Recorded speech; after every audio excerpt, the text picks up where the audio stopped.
Hello everybody and welcome back to Let's Play Resident Evil Remake. I'm Denzel Washington and let's do this.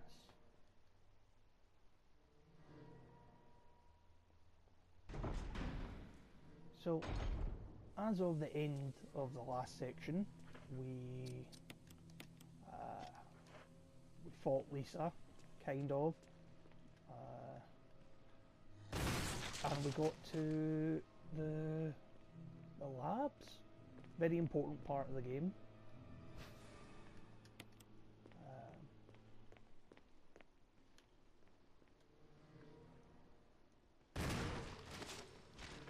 I'm gonna burn this guy. Nope, I just want to use it.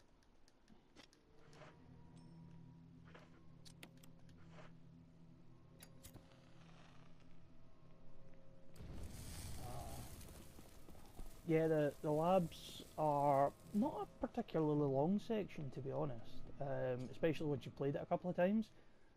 I'm gonna show you some of the things that you will need to do to complete the game your first time, without going into too much detail. Ah, that works too. So first off, one of the main things you need to do is there's two rooms that are locked, very important rooms, and you'll want to go over to this computer in this room here. The login details will be found in a room that I'm going to show you in just a little bit, along with the password and also another password for a separate door. This door to be specific. Now originally it was Mole, that was in the first game, or the original version of this game, but they changed it to Cell. Mole the chemistry term, Cell the more biological term, which I think kind of fits a little better, but that's just my opinion. And then the one on this floor,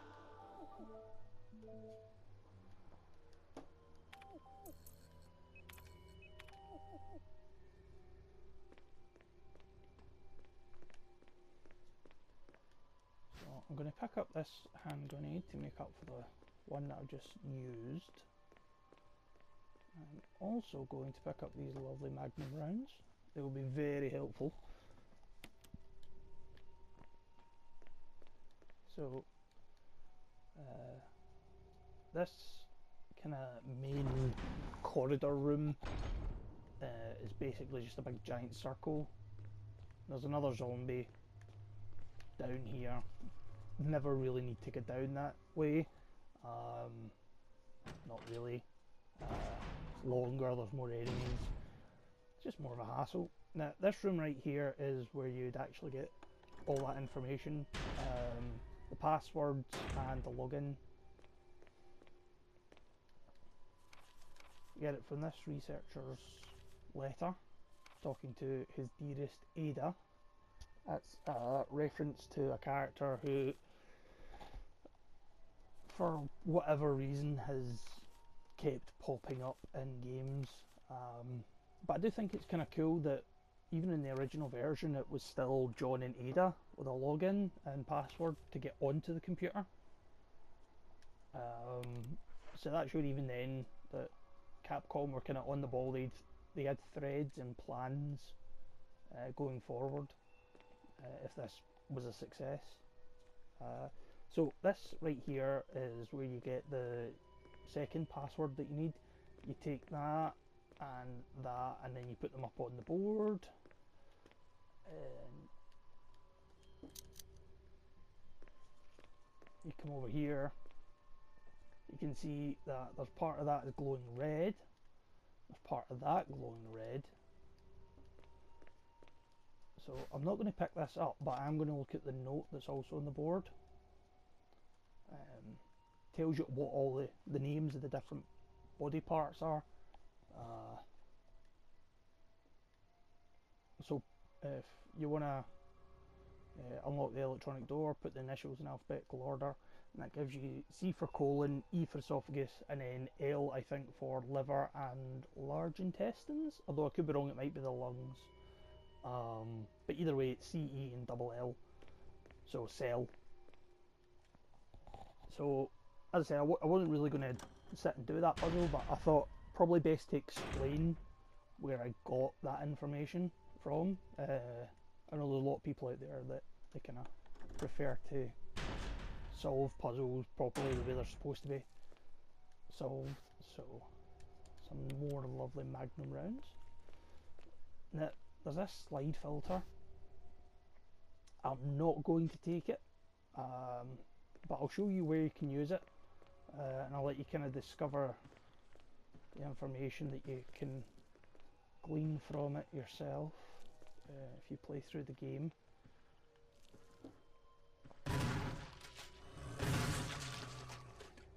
That's good. There's another memo there, and this right here is where we use the first MO disc. Technically it's the second, but oh, it's giving me the first one. Fair enough. You might notice that that looks a little bit like a GameCube. It was a deliberate design choice because this was originally released on the GameCube, funnily enough. So the zombie in that room and the zombie that was along this corridor, it's really important you kill them, and if you don't decapitate them, make sure you burn them. Hence why I brought the lighter with me, because you do not want either of them turning into Crimson Heads. As we progress, you'll see why that's nothing but a huge pain, if they are. So this room that was locked, got a lovely first aid spray there if you need it. It's also where we get the third and final MO disc. Now you would normally, there's slides here. I'm not going to view it, because there's a wee spoiler in it. But that's where you would put the filter, and on the final slide it would tell you the passcode for this, which is 8462. And that password doesn't change regardless of difficulty. Now, this right here is a computer terminal where we could view Kenneth's film, our teammate that died at the very first zombie we found. I'm not going to do it because it doesn't really add too much, and it just kind of reminds you, it's like, oh, here's this thing that I found at the start of the game. I think it's a bit weird that they added it in, just for this one tiny little bit that you can completely avoid.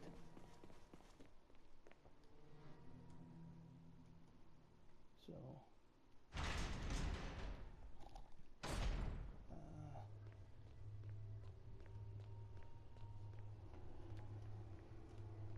yeah, now we've got this key, we want to use it on this door and this door. No further use, so we discard it and we come in here. Now there's a few different ways you can do this room. I'm going to show you my preferred method. If the camera will play ball and Chris will play ball, I'm going to pick up these shotgun shells just to be safe.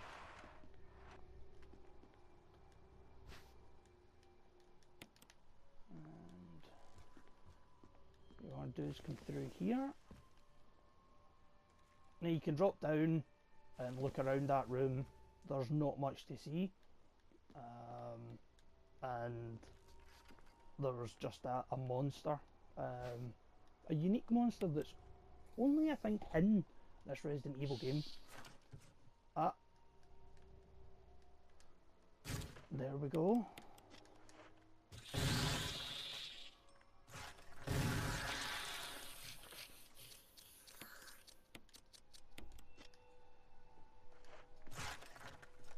So this is our second MO disc reader. Just use that in there.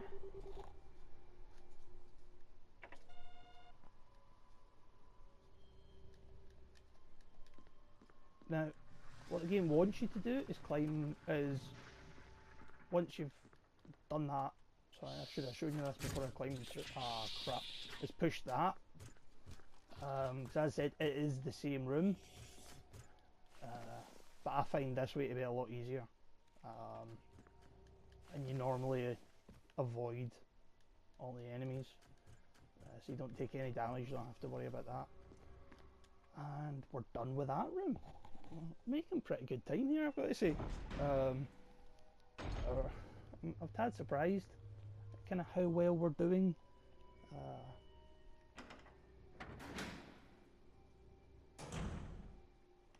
So that's the other extra room that I didn't really show you. And this is a save room in here. I'm not going to be using that right now. But there's one more enemy we have to kill, just because life is just a pain if in existing.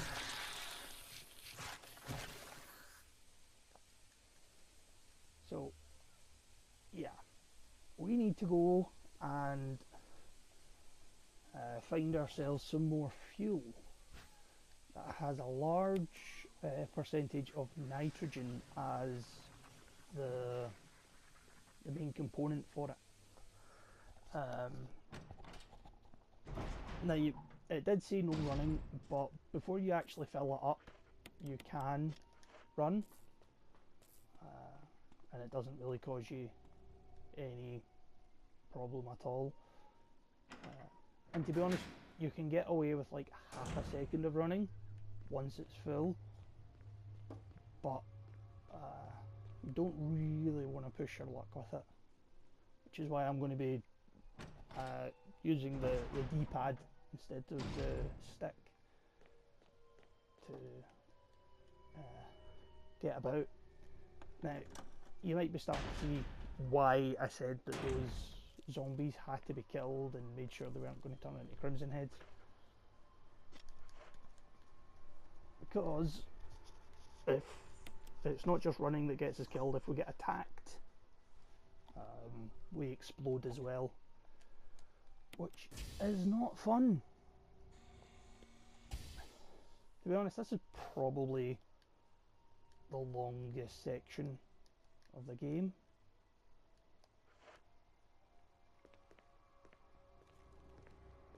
Also there's normally you can skip through text quite quickly, but when the warning bit pops up in red it makes you pay attention to it. You can't just skip through it, it forces you to read it.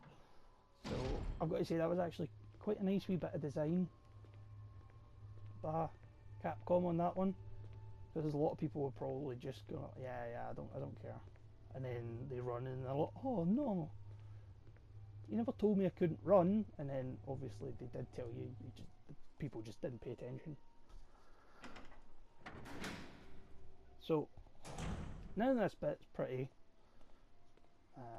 simple, to be honest. It's just clearing out the route beforehand makes your life so much simpler. There's also another wee bit of this room and a few rooms added on that we're going to be going to as soon as we sort this bit, and you don't want to do that bit first, like at all, because that gets the other monsters to start patrolling this bit instead of the one that just showed up. So now we've done that, we can run for days.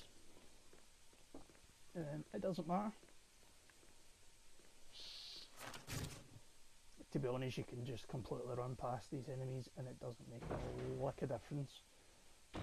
To be honest, I've only really brought the shotgun if I find myself in a particularly tight spot that I need to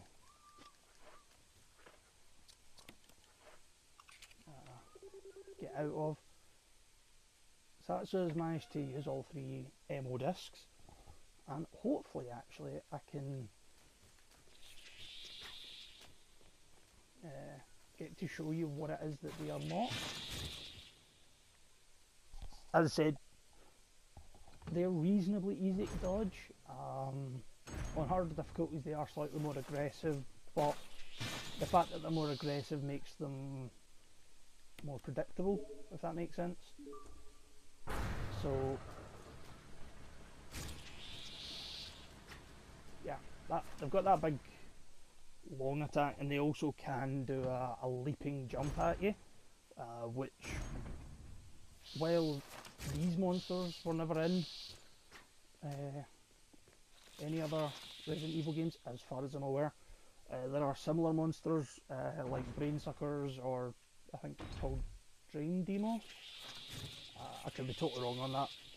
That have got very similar properties and abilities, and they're just not fun, like, at all. So let's go see what we unlocked with all those ammo discs.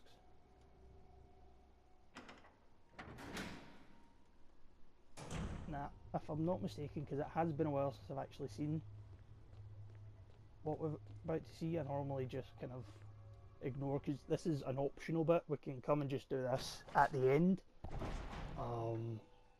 before we escape. But I thought it'd be nice to show you. But this could very well give spoilers.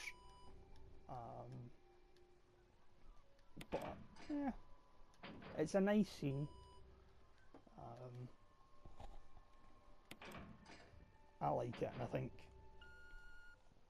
it's pretty decent. I hope you all enjoy it.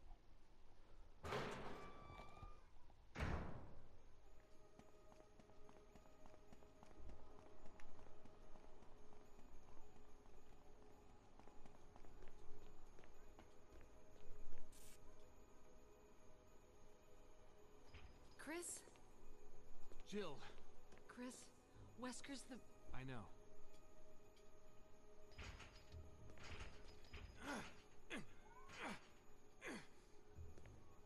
I can't open it. Just wait, I'll be back. Okay.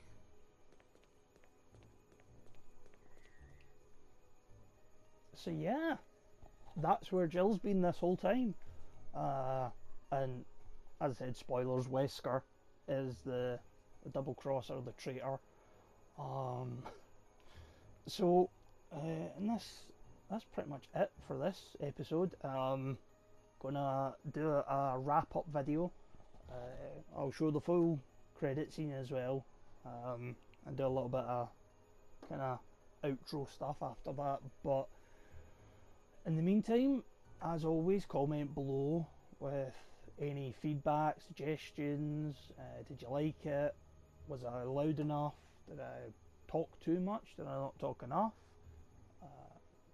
Yeah, that kind of let us know. I do like feedback. It helps make the videos get better. But yeah, so that's pretty much everything for this episode. Hope you have enjoyed. If you have, like and subscribe. Maybe don't have to, but be nice. I've been Denzel Washington, and this has been Let's Play Resident Evil Remake. Thank you and goodbye.